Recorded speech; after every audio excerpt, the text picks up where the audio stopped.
Irmãos, sem mais delongas, eu gostaria de convidar os irmãos para abrir a palavra de Deus no livro de Hebreus. Nós vamos diretamente à palavra. Livro de Hebreus, capítulo 13. Aleluias. Quando eu perguntei, para o pastor Mauro, qual seria... Muito obrigada, viu, querida? Qual seria o tema, ele falou sobre o fortalecimento da família, dos casais, sobre a importância da família estar fortalecida, estar alicerçada no Senhor. E nós também sabemos que essa é uma das nossas maiores dificuldades nos dias de hoje. O diabo ele tem atacado as famílias sempre, desde o princípio de todas as coisas. O diabo ele ataca as famílias. Mas nesses últimos tempos nós temos vivido isso de uma forma muito explícita. Já parece que não nos incomoda tanto quanto incomodava antes. É como se houvesse um pouco de conformismo, principalmente da nossa parte como cristão. Então, em nome de Jesus, nós vamos pedir ao Senhor que o nosso coração, nessa noite, ele esteja alicerçado no Senhor, para que essa palavra possa encontrar morada em nosso coração e que possa dar frutos, e esses frutos possam alcançar a vida de outras pessoas também. Amém? Todos os irmãos encontraram Hebreus 13? Amém? Versículo 1 diz assim: seja constante o amor fraternal. Não negligencieis a hospitalidade, pois alguns, praticando-a sem saber, acolheram anjos. Lembrai-vos dos encarcerados, como se presos com eles, dos que sofrem maus tratos, como se com efeito vós mesmos, em pessoa, fosseis os maltratados. Digno de honra entre todos seja o matrimônio, bem como o leito sem mácula, porque Deus julgará os impuros e adúlteros. Seja a vossa vida sem avareza, contentai-vos com as coisas que tendes, porque Ele tem dito, de maneira alguma te deixarei. Nunca, jamais te abandonarei. Assim, afirmemos confiantemente: o Senhor é o meu auxílio, não temerei. Que me pode fazer o homem? Amém? Glória a Deus. Aleluia. Senhor, essa é a tua palavra. Ministra em nossos corações aquilo que nós precisamos de ouvir. Em nome de Jesus. Senhor, tem liberdade no meio de nós. Toca em cada coração, em cada vida. Que cada irmão seja nesse momento, ó Pai, abençoado pelo Senhor. Que se cumpra nessa noite o que diz na palavra do Senhor. E conhecereis a verdade vos libertará. Traz a verdade de Cristo sobre nós, que é a palavra de Deus. Como esse culto hoje aqui foi aberto, dizendo que no princípio era o Verbo. E o Verbo era Deus. E o Verbo estava com Deus. Tudo vem do Senhor. É o princípio da ação da palavra. E nós queremos trazer isso agora, existência no meio de nós. Nós repreendemos tudo aquilo que não provém do Senhor, que toda arma forjada do diabo caia por terra agora na autoridade do nome de Jesus. Toda e qualquer inquietação, toda e qualquer, ó Deus, situação que venha para poder roubar a atenção da vida dos irmãos agora, que o Senhor possa ser o centro e que essa mensagem possa encontrar morada no coração de cada um de nós, em nome de Jesus. Amém? Irmãos, muitas vezes nós estamos em algum lugar de corpo presente, mas nós não conseguimos nos estabelecer naquele lugar espiritualmente. Isso acontece muito. Isso acontece na igreja, isso acontece no trabalho, isso acontece dentro da nossa casa. As pessoas confundem quantidade de tempo com qualidade de tempo. Às vezes tem alguma esposa que reclama para mim: meu marido trabalha demais, passa o dia todo fora. E quando ele chega? Eu sempre pergunto, quando ele chega, ele é um bom marido, ele conversa, ele faz isso, faz aquilo. Outras dizem assim: meu marido fica o dia inteiro dentro de casa. Falei, e aí, como que é a qualidade do tempo? Não, a gente nem se fala. Então, não confunda quantidade de tempo com qualidade de tempo. Existem pessoas muito mais presentes em poucas horas do dia do que algumas que estão disponíveis 24 horas. Onde que está seu coração? Aonde que está o seu pensamento? Aonde que está a sua espiritualidade? Em que lugar está focado aquilo que Deus tem chamado você para fazer? Onde você está quando você está dentro da sua casa? Onde você está quando você está lá dentro? Parece esquisita essa pergunta, né? Mas não é, não. Tem muitas pessoas que estão de corpo presente, mas estão de almas ausentes. Quantas vezes nós estamos sentados no banco da igreja, como um dia de hoje, de domingo, mas preocupados com as contas que temos que pagar durante a semana, enquanto cantamos que poderoso Deus, poderoso Deus. Enquanto ouvimos dizendo assim, porque Ele é o dono do ouro e da prata, mas não conseguimos descansar em relação a como que vai ser feito para pagar uma conta de água ou de luz. Uma confiança, na verdade, superficial. Uma presença inexistente. Estamos de corpo presente, mas muitas vezes de alma ausente. Precisamos começar a acreditar naquilo que pregamos, naquilo que ouvimos, naquilo que cantamos, naquilo que ministramos. A nossa vida vai mudar a partir do momento que a gente trazer à existência aquilo que ainda não existe na nossa vida. Você está me entendendo? Glória a Deus pelo aleluia do irmão. Você está me entendendo? Nós precisamos entender a seriedade do Evangelho. No princípio era o verbo. No princípio era o verbo. Verbo é ação, irmão. Verbo é ação. Jesus, o Cristo. Jesus, o Salvador. Jesus, o que traz a salvação. Jesus, o Redentor. Jesus, o Libertador.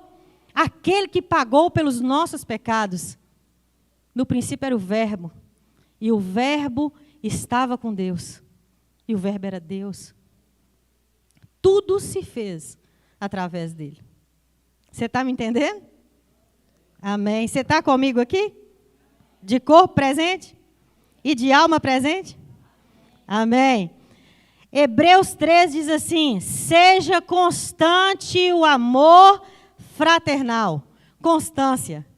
Uma das coisas mais difíceis de se adquirir nos dias de hoje.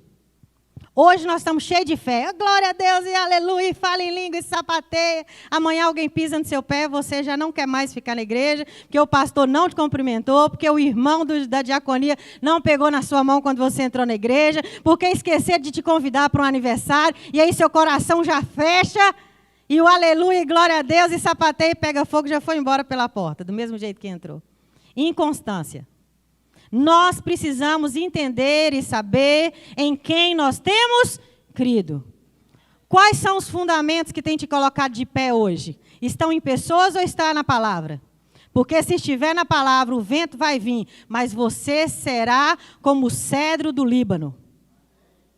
Passa-se 5 anos e as raízes vão crescendo. E ele ali, pequenininho. Ninguém quase vê nada. E as raízes vão crescendo. Quando essas raízes atingem lençóis freáticos suficiente para sustentá-los, então aí o cedro começa a crescer. Por isso que vem os ventos, vem a seca, vem as tempestades, e ele permanece ali. E é uma das madeiras mais caras que existe hoje. Sabe por quê? Profundidade, sustentação. Quando não chove, ele busca água lá no profundo. Onde você tem buscado a água para você beber? Onde que você tem encontrado razões para manter sua família de pé? Onde que você tem buscado força para ainda lutar para que a sua casa não venha desmoronar? A Bíblia diz o seguinte, seja constante o amor fraternal. Seja constante. Busque do Senhor constância. As crises de ansiedade, as depressões, as angústias, todas essas coisas têm feito com que nós venhamos viver uma vida flutuante. Ora aqui em cima, ora lá embaixo. Ora aqui em cima, ora lá embaixo. Oscilando entre euforia e depressão. Mas nós precisamos buscar do Senhor um ponto de equilíbrio. Constância. Você não precisa viver... Não, fulano aconteceu. Não. Você precisa viver uma vida de constância. Seja constante no amor fraternal. Amém? Você está comigo aí ou não? Glória a Deus. Preocupa com seu conta de luz, não. O dinheiro vai vir. Versículo 2 diz assim, não negligencieis a hospitalidade. Negligência é o quê? Falta de cuidado, de atenção. Não negligencieis, não retenha sobre a hospitalidade lá da sua casa, da sua vida. A Bíblia diz assim, pois alguns, praticando-a sem o saber, acolheram anjos. E aí a gente vai ver vários exemplos na Bíblia, mas, por exemplo, em Gênesis 18, a Bíblia diz que Abraão está sentado na porta da tenda dele. E, de repente, aparecem 3 homens. E esses homens eram anjos. E ele faz o quê? Ele os trata bem. Prepara a comida. Vem para cá, vou te servir. Hospitalidade, irmãos. Nós, hoje, estamos perdendo essa graça. Antigamente, era comum ver um cristão ter uma casa aberta para celebrar cultos. Hoje, se você pedir para fazer um culto na casa de alguém, ou pedir para fazer uma célula, demora 30 dias para te dar uma resposta. Que ele vai pensar, ele vai se organizar, ele vai pintar a casa, pedir para poder comprar um sofá novo, trocar isso, trocar aquilo. Por quê? Porque nós estamos muito mais preocupados com o que as pessoas vão pensar de nós do que verdadeiramente com aquilo que nós somos. A regra de mostrar o que temos ficou tão séria que parece que isso tomou o espaço da hospitalidade na nossa vida. Nos tornamos tão criteriosos em relação a quem nós colocamos para dentro, não só da nossa casa física, mas da nossa casa também espiritual, que muitas vezes nós rejeitamos de cuidar de pessoas, porque nós consideramos aquelas pessoas indignas de receber o amor de Deus, porque elas são pecadoras demais, ou porque você já pregou demais para ela e ela ainda não aceitou Jesus, como se você fosse a pessoa responsável por dar o crescimento. Quem dá o crescimento é o Espírito Santo. Um planta, um rega, outro colhe, mas continua sendo o Espírito Santo aquele que dá o crescimento. Então não se sinta um super-herói espiritual achando que você vai sair por aí salvando todo mundo. Quem salva é Jesus. Sua função é pregar o Evangelho. Amém? Pregue a palavra, a tempo e fora de tempo, pregue a palavra. Paulo disse o seguinte, nós somos como cartas escritas por Deus, para que outros homens possam nos ler. A sua vida é um testemunho. Você sabe como que as pessoas vão conhecer Jesus? Através das suas atitudes. Não preocupa com a eclesia, não. Não preocupa com a teologia, não. Não preocupa se você tem uma boa retórica, ou se você fala bem, ou se você é eloquente. Não, preocupa em amar as pessoas, a dar um bom testemunho e se colocar no lugar daquela pessoa. Irmãos, ultimamente eu tenho visto homens de Deus, 20, 30 anos de ministério, caindo. Pastores no altar, caindo, por causa de prostituição, depressão, situações difíceis, e eles acabaram se entregando. A pandemia veio e derrubou quantas pessoas que estavam de pé. E aí a gente vê hoje ainda crentes orgulhosos, se sentindo superiores a outras pessoas, por causa de tempo de evangelho, por causa de capacidade, por causa de qualidades que eles mesmos veem neles, e eles se acham super crentes, e por causa disso eles começam a ter critérios sobre quem eles colocam para dentro da casa deles. O que nós temos feito com a hospitalidade que o Senhor nos ensinou? O que é que nós temos feito? Na parábola do bom samaritano, irmãos, quando a gente ouve a parábola do bom samaritano, a primeira coisa que a gente faz é pensar o seguinte, quem que é o bom samaritano? Sou eu. Eu sou o bom samaritano, peguei alguém que estava perdido e tal, e fui lá, é isso que Jesus quer de mim. Não, irmão, o bom samaritano é Jesus. Ele já fez isso por nós. Quem estava ali à beira do caminho éramos nós. Jesus, que é o bom samaritano, que pegou e nos colocou ali numa hospedaria, que é a igreja de Jesus, e falou, fica aí que daqui 3 dias eu volto. É Ele que fez isso conosco. É isso que Ele estava nos explicando, Ele estava tentando passar essa mensagem. E aí o que acontece? A soberba é tão grande que a gente começa a achar que o bom samaritano somos nós. Aí você fala assim, eu sou bom demais, que eu dei uma cesta básica para quem estava precisando. Eu sou bom demais porque eu fiz... Irmãos, isso é obrigação. Obrigação. Ah, eu não posso salvar o mundo inteiro. Não pode, não. Mas a Bíblia diz que nós devemos fazer o bem. E, em primeiro lugar, os domésticos da fé. Você não consegue salvar quem está lá do outro lado do mundo, não. Mas você consegue ajudar a comprar uma cama para um irmão que entrou por aquela porta ali dormir. Você está entendendo? E se você não estiver sobrando, não estiver sobrando, mas na sua casa está lá montada para esperar para quando chegar a visita, tira, desmonta e doa. O mesmo Deus que te deu há uns anos atrás, Ele vai te dar novamente. Você está entendendo? Nós precisamos aprender a não servir ao Senhor por aquilo que Ele ainda vai nos dar, mas por aquilo que Ele já nos deu. O mais importante que o Senhor já nos deu foi salvação. Outrora nós estávamos jogados à beira do caminho. Satanás tinha cirandado conosco. E como que a gente esquece rapidinho de onde que nós viemos? Rapidinho a gente esquece de onde a gente veio. Rapidinho. Mas aí a gente começa a pensar assim, no dia que eu aceitei Jesus, como eu estava. O dia que eu aceitei Jesus, o que eu queria? O que eu pedi? Que Ele me aceitasse. Era a única coisa. Era que Ele me aceitasse. Irmãos, eu lembro quando eu aceitei Jesus, eu devo ter levantado a mão umas 10 vezes. Aí a amiga que tinha me levado para a igreja falou assim, Adélia, agora já está bom, viu? Não precisa mais, não, ele já entendeu e tudo. Mas eu achava aquilo ali sensacional. Eu fazia o apelo, eu levantava a mão de novo, tornava a fazer o apelo, tornava a levantar a mão. Mas eu não me lembro, naquela época, de pedir casa, não me lembro de pedir carro, não me lembro de pedir marido, não me lembro de pedir nada. Eu lembro que eu pedia que Ele me aceitasse como eu estava, com todos os pecados que eu carregava comigo e com toda a sujeira que estava sobre meus ombros. E Ele me aceitou exatamente como eu estava. Mas hoje nós temos critérios em aceitar as pessoas. Hoje nós temos critério em deixar as pessoas entrar pela porta da igreja. Porque muitas vezes nós até queremos ver as pessoas bem, desde que elas não estejam melhor do que nós. Quem mais derruba líderes são outros líderes. Muitas vezes a gente não quer dar oportunidade para o irmão crescer. Porque a gente acha que a gente é melhor do que ele. Doeu em mim, eu sei. Jesus disse assim, olha, quem der um copo de água fresca a beber, esse não perderá a sua recompensa. Irmãos, é coisa pequena. Olha o que ele falou, um copo com água de beber. É coisa pequena. Nós estamos pensando em coisas grandes demais, mas tem coisas pequenas que nós podemos fazer agora. Tem coisas pequenas que nós podemos fazer hoje. Você está me entendendo? Tem coisas pequenas que nós podemos fazer hoje. E aí, logo em seguida, versículo 3 diz assim, lembrai-vos dos encarcerados, como se vocês estivessem presos com eles, dos que sofrem maus tratos, como com efeito vós mesmos em pessoa fossem os maltratados. E aqui eu quero trazer você para uma realidade de dentro da sua casa, de dentro da sua família. Porque a gente se comove fácil quando é um problema distante. Mas nós temos dificuldade de se comover quando o problema é perto. Você sabe por quê? Porque a gente vê os defeitos daquela pessoa. A proximidade revela os defeitos. Muitas vezes o marido, a esposa, ou o filho, ou o pai, ou a mãe, ou um irmão, está passando por uma luta muito grande. Mas nós não ajudamos. A gente quer que outra pessoa de fora venha e ajude. A gente até ajuda uma outra pessoa que a gente nem conhece tanto. Mas aquele que está dentro da casa, você não ajuda.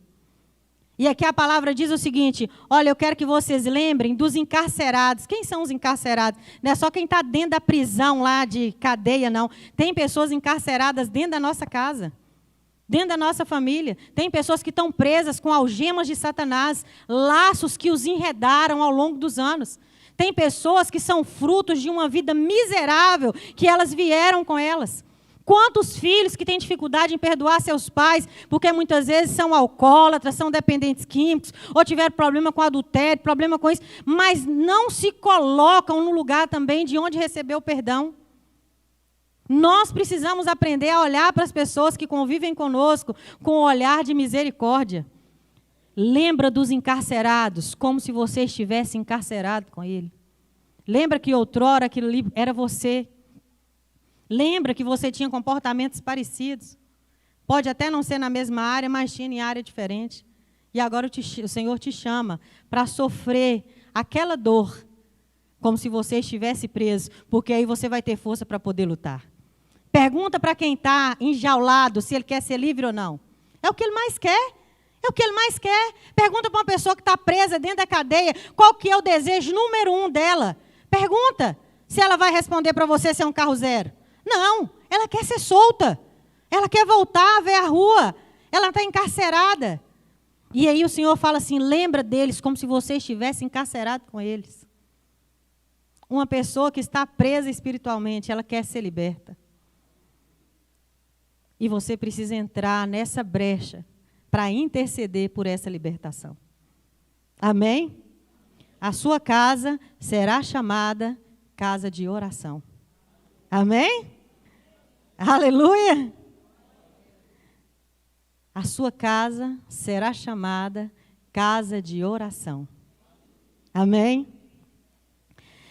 A Bíblia diz assim, digno de honra entre todos, seja o matrimônio, bem como o leito sem mácula, porque Deus julgará os impuros e os adúlteros. A Bíblia diz que é digno de honra. O casamento é digno de honra. Digno de honra. Entre todos, seja um matrimônio. Entre todas as alianças que nós fazemos, profissionais, ministeriais, intelectuais, a Bíblia diz que entre todas as alianças, entre todos os pactos, aquele que é digno de honra é o matrimônio. Amém? Digno de honra é o matrimônio. Por quê? Hoje é o principal alvo do diabo. É o principal alvo de Satanás. Se ele conseguir dividir uma casa, ele sabe que ele já ganhou 50% daquela batalha. Por isso que vale a pena lutar. Vale a pena correr atrás, vale a pena orar, vale a pena pedir ajuda. Se você está passando por dificuldade, peça ajuda. Pede alguém para te aconselhar, vai atrás de quem pode te ajudar. Vai atrás dos seus pastores, vai atrás dos seus líderes, pede socorro, fala, eu estou precisando de ajuda. Não é fingir que está tudo bem. Não, deixa para lá, é assim mesmo, deixa para lá, é assim mesmo. Não, não faça isso. Não faça esses acordos escusos de tristezas e de fingimento. Não é fechando os olhos que as coisas vão melhorar, mas é dobrando o joelho. Amém? É dobrando o joelho, é orando junto. O casal precisa orar junto. O casal precisa ter um momento junto, de comunhão, um momento de intercessão, um momento de fazer propósito, jejum junto, ler a Bíblia junto. Irmãos, uma coisa é o seguinte, nenhum casal consegue vencer as lutas de Satanás se não aprender a orar junto. Tem que orar junto. Quantas vezes por semana? Todos os dias. Todos os dias. Todos os dias. Pode ser 5 minutos. Todos os dias. Qual que é o ideal? Que a família toda ore junto. Ah, mas eu não estou inserida dentro de um núcleo familiar onde que é marido e mulher. Quem vive dentro da sua casa? Ore junto com as pessoas que vivem dentro da sua casa. Aprenda isso. Traz isso à existência. Oração. A oração, ela move o coração de Deus. Amém? Ela move o coração de Deus. Se você não tem esse hábito, comece a ter esse hábito a partir de hoje, quando você for embora para casa. Comece a orar hoje. Ah, não, eu não oro junto com meu marido, porque eu estou esperando ele me chamar para orar, porque ele é o cabeça da casa. Que isso? Como assim, gente? Você está esperando seu marido te chamar para orar? Tem quanto tempo? Não, tem 20 anos. É porque ele não chamou até hoje, eu estou esperando. Como assim? É uma soberba espiritual? É um orgulho? Não, eu oro por mim. Cada um, se quiser, ore por si. Não, irmão. Ore junto. Às vezes, aquele dia ali, tem um que está desanimado, o outro vai lá e anima. Por isso que a Bíblia diz que um cordão, né, de 3 dobras é mais difícil de ser arrebentado. E aí nós precisamos trazer o Espírito Santo para isso. Nós precisamos trazer o Senhor para o meio de nós. Amém? Ore junto. Fala comigo, eu preciso orar junto com as pessoas da minha casa. Irmãos, ainda nesse versículo, eu quero dizer uma coisa para você. Muito cuidado com as paixões carnais. Muito cuidado. E aqui eu quero enfatizar uma coisa importante. Cuidado com as redes sociais. Cuidado com as redes sociais. As redes sociais tanto pode ser uma coisa ótima para você ficar acessado nas notícias do mundo, interagir e tudo, mas também pode ser um ladrão do seu tempo. Tem pessoas que conseguem ficar 4, 5, 6 horas nas redes sociais, mas não conseguem ficar 20 minutos num culto de oração. Não consegue tirar ali 1 2 horas para participar de um culto. E aí começa a incomodar. Parece que a pessoa começa a ficar inquieta. E é isso mesmo, começa a sentir até coceira nos ouvidos. Que é doido para ir embora, para assistir os reels do Instagram. Olha, lazer é bom. Assim como arroz e feijão é bom. Mas se você comer demais, vai te fazer mal. Nós precisamos buscar um equilíbrio nas coisas. Tenha equilíbrio nas coisas. Por que que muitos pais e mães e filhos estão dentro de casa de corpo presente, mas estão de alma ausente? Porque estão aqui, ó, 24 horas. E o menino dizendo assim, é porque meu dente está doendo. Aham, eu sei, dente doendo. Irmãos, escuta ali, mas não consegue absorver. Ah, porque tem que fazer janta? Eu já vou agora mesmo fazer uma janta. Espera aí só um minutinho. E o marido, ó, fulano, é isso aqui. Só um minutinho. E muitas vezes o marido ali, 24 horas também. Chega em casa, não toma nem um banho, já está ali. Não sabe como que passou a rotina dos filhos, da esposa, e está ali o tempo todo. Não sabe como que está a situação. Muito cuidado. Porque é um mundo paralelo. Um mundo paralelo. Amém? Vamos continuar? A Bíblia diz assim, seja a vossa vida sem o quê? Avareza. Seja a vossa vida sem avareza. O que é avareza? Essa palavra vem de avaritia, né? É uma palavra que ela tem origem no latim, que significa avaritia. Nós vamos ver a primeira referência sobre essa palavra, bem antes de Jesus, que foi um filósofo chamado Cícero. Ele viveu no ano 43 a.C. E é interessante que ele que deu de presente as escolas de filosofia, né, as escolas gregas de filosofia para Roma. Foi Cícero. E ele discorria sobre vários assuntos. E um dos assuntos que Cícero ficou famoso foi quando ele escreveu sobre avareza. Até então, poucas pessoas falavam sobre avareza. E aí Cícero fala, ele traz, né, um significado filosófico sobre avaritia. O que seria essa palavra? É um desejo de adquirir de forma errônea aquilo que não é seu. Parece muito com inveja. Mas a inveja, na verdade, é a insatisfação por alguém possuir alguma coisa que você acha que você que deveria ter e não a pessoa. Isso é inveja. Quando você olha para o marido de alguém e diz assim, gente, que homem maravilhoso. Nossa, eu precisava tanto de um marido desse, essa mulher não dá valor. Ou quando você olha para uma outra mulher e diz assim, nossa, se eu tivesse uma mulher dessa, eu era feliz. E Deus fala assim, não era não. Você que está fazendo isso com a sua. Nós precisamos aprender a não querer conquistar de maneira errônea aquilo que não é nosso. Cícero escreveu sobre a avareza dizendo isso. Ele resumiu, né? Ele escreveu várias coisas sobre a avareza, mas ele trouxe um significado. Ele diz que é um desejo de possuir de forma errônea aquilo que não te pertence. E a Bíblia diz o seguinte, que nós devemos o quê? Ter uma vida sem avareza. Esse desejo de possuir aquilo que não te pertence. Esse desejo de querer para você aquilo que não é seu, aquilo que Deus não te deu. Muito cuidado com isso. E às vezes a gente vê isso em várias áreas da nossa vida, né? Esse desejo ilícito pelas coisas que pertencem a outras pessoas. Muitas vezes na vida material, né? Nós vamos pegar aqui 3 esferas rapidinho. Na material, né? Quantas vezes a gente vê uma pessoa agarrada ao dinheiro? É errado ter dinheiro? Não. Deus quer que você prospere? Sim. Deus quer que você tenha bens? Sim. Quem te falou que em algum momento Deus cultuou a pobreza? Não, nenhum momento. Nenhum momento Deus mandou você fazer voto franciscano, pegar tudo que é seu, vender e dar aos pobres. Jesus só deu essa regra para uma pessoa e nenhuma outra ele mandou, só para uma pessoa, que foi para aquele jovem rico. Que ele preocupado chega perto de Jesus, o que eu devo fazer para herdar a vida eterna? Aí Jesus cita para ele alguns dos mandamentos e ele fala, não, mas isso tudo aí eu tenho feito.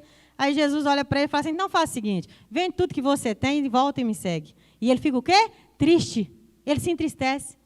Mas a gente não vê Jesus fazendo isso com Nicodemos, ou com José de Arimateia, ou com algum dos outros homens que eram ricos, mulheres que eram ricas, que pelo contrário sustentavam o ministério de Jesus. Por que ele não manda para os outros? Porque aquele jovem tinha um problema, não era ter dinheiro, ele tinha amor ao dinheiro. Dinheiro, irmão, não é para te dominar, dinheiro é para ser usado. Deus te dá como fonte para que você possa multiplicar sobre a vida de outras pessoas. E tem gente que tem essa unção de prosperidade, sabe por quê? Porque antes dele ter muito, quando ele tinha pouco, ele já começou a semear sobre a vida de outras pessoas. Um dos grandes segredos da prosperidade é a semeadura. Não espere você ter sobrando para que você possa dar a alguém. Começa a dividir. Sabe a palavra? 2 pães, 2 túnicas. Então, começa a aplicar ela na sua vida. Começa a aplicar. E aí você vai entender o segredo da prosperidade. Então a Bíblia diz que o amor ao dinheiro é a raiz de todos os males. O amor ao dinheiro. Então nós não podemos ter amor pelo dinheiro, mas você tem que ter sonhos. Perspectiva de vida. Amém? Na área ética, né? Uma coisa que nós temos que ter muito cuidado sobre a avareza é sobre não pisotear os outros, né? Ignorar, fechar os olhos propositalmente em relação às outras pessoas. Muito cuidado em relação a isso. E por último, na área moral, que é uma cobiça desenfreada que leva o prazer de tomar do outro, né? Ou seja, sempre você tem que ganhar. Tem pessoas que falam assim, não, o segundo lugar já nem existe, todo mundo só lembra de quem estava em primeiro lugar. Por que a gente lembra do ladrão que foi salvo? Ele que estava em primeiro lugar ou a gente considera que Jesus que estava ali em primeiro lugar? Mas sempre quando a gente lembra da cruz, a gente lembra do ladrão que Jesus prometeu para ele a salvação. Sim ou não? Nós não lembramos quando a gente vê o reflexo ali da cruz, Jesus sendo crucificado, 3 cruzes, e aí o que a gente começa a ver? A gente vê Jesus na cruz central, mas a gente lembra do ladrão que foi salvo. Por quê? Porque ele reconheceu que ele era pecador. Ele teve a humildade, ele não tinha avareza, ele não tinha soberba naquele momento. Ele reconheceu. Quando nós reconhecemos onde dói em nós, nós vamos receber o remédio para ser curado. Nós precisamos reconhecer onde que está doente em nós. Aonde que adoeceu em você, nesse processo todo? Aonde que adoeceu? O Senhor quer te curar. Amém? A Bíblia diz que Pedro chega na casa de Enéas. E Enéas está doente. Hoje de manhã na igreja eu falei sobre isso no final do culto. E aí Pedro vira para Enéas e fala assim, Enéas, Jesus te cura. Levanta. Jesus te cura. Levanta. Ou seja, uma palavra de ordem de cura, mas acompanhada com uma palavra de ordem de atitude. Nós precisamos entender que quando Jesus nos cura, a primeira coisa que nós precisamos fazer é nos levantar. Amém? Nos levantar. Não ficar ali com aquele comportamento de quem ainda está adoecido. Quantas pessoas que Jesus já libertou, mas a pessoa ainda continua se comportando como se ela estivesse endemoniada.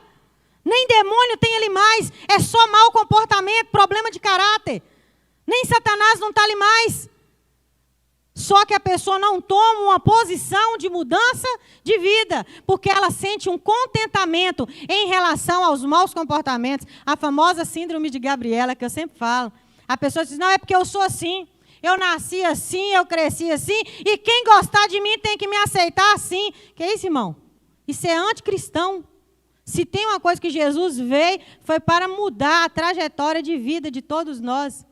Aquele que roubava, não roubes mais. Aquele que matava, não mates mais. Aquele que se prostituía, não se prostitua mais. Quem era mal educado, não seja mais. Quem tratava as pessoas mal, não trate mais. Quem tinha um mau comportamento, não tenha mais. Quem era avarento, para de ser avarento. Jesus vem para trazer uma mudança de vida. A sua casa será chamada casa de oração. Sua família tem que ser fundamentada na rocha que é Jesus. Você tem que vir passando essa vassoura santa, sabe? Que não é vendida em nenhum lugar, por nenhuma campanha. Ela é espiritual, fazendo uma faxina na sua casa, limpando tudo aquilo que não presta. Amém? E aonde que é a casa que é morada de Deus? Somos nós. O lugar que a gente dorme, aquilo ali é tijolo, areia, brita, telha, madeira. Ali não habita, não é nos tijolos que vai habitar demônios ou anjos, mas é em você. Onde você pisar a planta de seus pés, naquele lugar, o Senhor te dará como herança. O Senhor fará de você sacerdote. Deus te dará ali como autoridade espiritual. É uma promessa de Deus. Você vai herdar aquela terra. Se você mudar para outro lugar, quando você chegar lá e pisar seus pés naquele lugar, Deus vai te dar como herança. Há uma autoridade espiritual sobre sua vida. No dia que Jesus estava sendo crucificado, naquela tarde, a Bíblia diz que o véu do templo se rasgou e nós nos tornamos sacerdotes na pessoa de Jesus. A representatividade agora é direta, é você com Deus. Ligação direta. Você está entendendo? Aí onde você está agora, nesse momento, você pode ser tocado pelo Espírito Santo de Deus e a cura de Deus vir sobre a sua vida e Deus mudar a história da sua casa.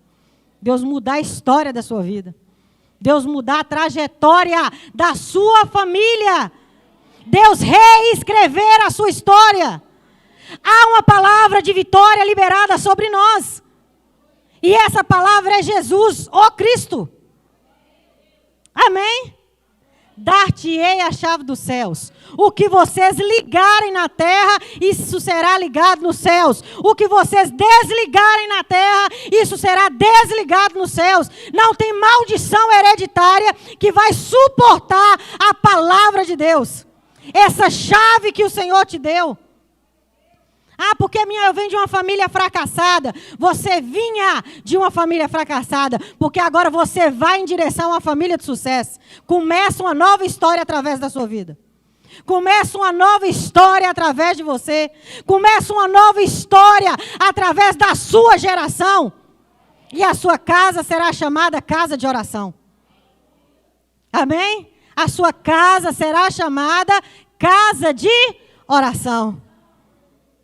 Você precisa levantar um altar ao Senhor dentro da sua casa. Você precisa erguer um altar de oração e de adoração ao Senhor dentro da sua casa. Sua casa tem que ser um lugar de louvores. A sua casa tem que ser um lugar de oração e de adoração ao Senhor. É ali que o Senhor quer ser adorado por você. Irmãos, é lindo vir à igreja e você vê um louvor desse, todo mundo cantando e tocando, e a irmã que toca e canta ao mesmo tempo, e Jesus assim ministrando, e a bênção acontecendo. Mas isso precisa acontecer lá na sua casa. Com instrumento ou sem instrumento. Jesus precisa ser glorificado lá dentro da sua casa. Quais são os tipos de música que tem tocado lá no som da sua casa? Quais são os tipos de músicas que tem tocado no seu telefone? Quais são os tipos de música que você está colocando para tocar quando você faz faxina? Não, eu preciso de uma animação, pastora. Aí eu coloco lá isso, aquilo. Quer comais, quer bebais, quer façais coisa alguma, façais tudo para a glória de Deus. Amém? Porque se tem uma coisa que é impossível ao homem, é servir a dois senhores. Ou você vai servir a Deus, ou você vai servir a Baal. Isso é impossível para o homem. Por isso que nós estamos vendo muitas pessoas fracas, dormindo, enquanto as coisas acontecem. Cochilando. Satanás levando tudo que eles têm, carregando tudo de dentro de casa. E ele dormindo. Aí fala assim, não, porque meu coração está em paz. Irmão, Jó estava dormindo lá no fundo do navio, no convés do navio. Você acha que Jó estava em paz? Jonas, perdão, irmão. Jonas, você acha que Jonas estava em paz? Mas que paz é essa? Porque ele estava dormindo. Ele não estava dormindo? Estava ou não estava? Eles tiveram que acordar ele. Ele sabia que ele era o responsável. Ele sabia que ele era o responsável por tudo aquilo que estava acontecendo. E ele sabia que ele estava fugindo do Senhor, da palavra do Senhor. Mas ele estava fazendo o quê? Dormindo. Cuidado. Muitas vezes nós estamos dormindo, enquanto nós precisamos estar acordados. Cuidado para você não dormir, quando você acordar, o diabo já ter levado seus filhos. Já ter levado a palavra de Deus de dentro da sua casa. Já ter levado o altar e não ter ficado nada. Vigia. Amém? Vigia. Levanta um altar de oração e de adoração. Há uma falsa paz que é colocada no coração dos homens, ao ponto de fazer com que eles fiquem adormecidos. O que aconteceu com Jonas foi isso. Ele sabia que ele estava fugindo. Ele sabia que ele estava desobedecendo. Mas ele faz o quê? Ele vai dormir. Cuidado com o tempo que você tem dormido. E agora, caminhando já para o final, a Bíblia diz o seguinte: contentai-vos com as coisas que tendes, porque ele tem dito, de maneira alguma te deixarei, jamais te abandonarei. Contentai-vos aqui está ligado à gratidão, a ficar feliz pelas coisas que você tem, sejam elas pequenas, médias ou grandes coisas. Com o que você tem hoje? O que você tem hoje? O que Deus te deu hoje? Ah, não, é porque eu ainda não tenho uma casa própria, eu moro de aluguel. Louvado seja Deus que você tem o dinheiro para pagar o aluguel no final do mês. Comece a agradecer ao Senhor por esse privilégio. Muitas pessoas não têm essa oportunidade. Ah, porque eu tenho um carro, mas meu carro está velho. Louvado seja Deus pelo carro que o Senhor te deu. Ah, isso é o quê? Hipocrisia? Não, é gratidão. Você precisa aprender a se contentar com o que você tem antes que Deus te dê outras coisas. A ingratidão, ela fecha as portas. Nós precisamos aprender a ser grato com aquilo que nós já temos, para que o Senhor possa fazer com que venha mais coisas. A murmuração, ela atrapalha tudo aquilo que Deus tem para fazer na nossa vida. E nós temos que tomar cuidado com isso. Cuidado. Você sabe qual que é o melhor marido? É o seu. Sabe qual que é a melhor esposa? É a sua. Sabe quais são os melhores filhos? São os seus. Sabe quem são os melhores pais? Os seus. Ah, pastora, mas por que você não conhece a minha família? Não, irmão, nós não vamos fazer uma roda aqui para contar tragédia. Eu quero te estimular a começar a agradecer a Deus pelo que você tem hoje. Porque o que é o pão para hoje, Deus vai te dar hoje. O pão para amanhã, Deus vai te dar amanhã. Amém? Você está entendendo? Cuidado, porque com isso Satanás não está deixando muitos cristãos conseguir se alegrar e ser felizes. Muitos cristãos não estão conseguindo se alegrar. Muitos. Eles estão como? Eles estão vivendo no dia de amanhã. Só no dia de amanhã. Ah, mas se eu tivesse isso. Ah, se eu tivesse aquilo. Ah, se eu tivesse em tal lugar. Ah, se... Você entendeu? E você não consegue ser feliz com o que você tem hoje. Então, se contentar não é deixar de sonhar, pelo contrário, mas é deixar de se entristecer com aquilo que ainda não chegou. Você me entendeu ou não? Eu vou ler de novo para você o que eu escrevi aqui. Contentar-se não é deixar de sonhar, mas é deixar de se entristecer por aquilo que ainda não chegou. Entendeu ou não? Você precisa parar de ficar triste por aquilo que ainda não chegou na sua vida. Cuidado. Cuidado, porque isso é uma estratégia de Satanás. Ele pode levar você para o ápice da tristeza, só preocupado, pensando no que você ainda pode vir a ter. Comece a se alegrar com o que você tem hoje. Glorifique ao Senhor com o que você tem hoje. A Bíblia diz assim, Ele jamais nos deixará. Isso é a graça de Deus. Isso é a graça de Deus. Ele jamais nos deixará. Ele jamais nos abandonará. Isso é uma promessa do Senhor sobre nós. Amém? Isso é uma promessa. E a sua casa será chamada casa de oração. Fala assim, a minha casa será chamada casa de oração. Vamos ficar de pé? Quem está aí com alguém da sua família, eu queria que você se aproximasse dessa pessoa. Se você veio acompanhado de alguém da sua família, se aproxime dessa pessoa e dê a mão a ela.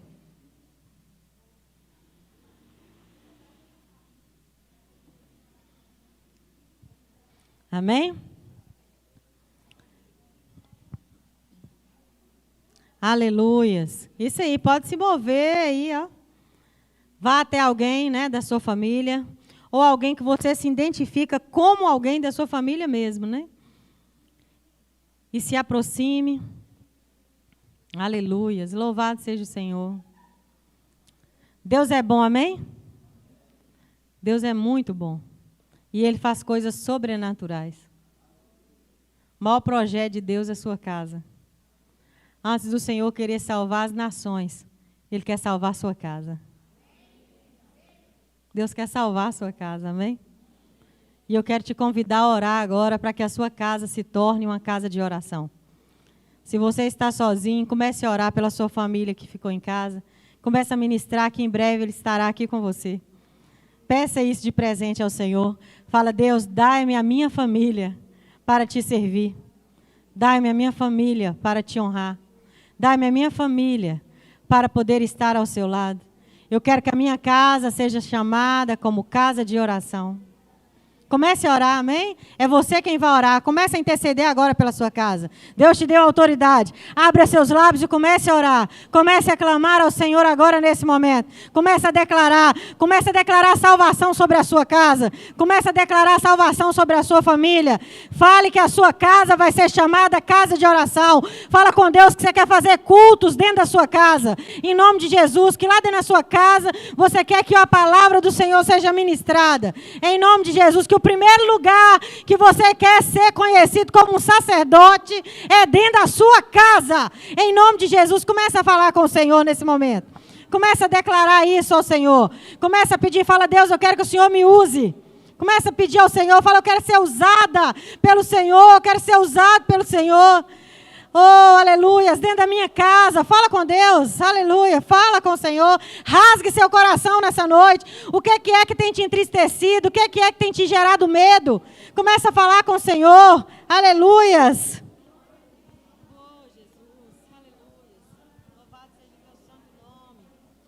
Ore, irmão, ore, clame ao Senhor, clame com todo o seu coração.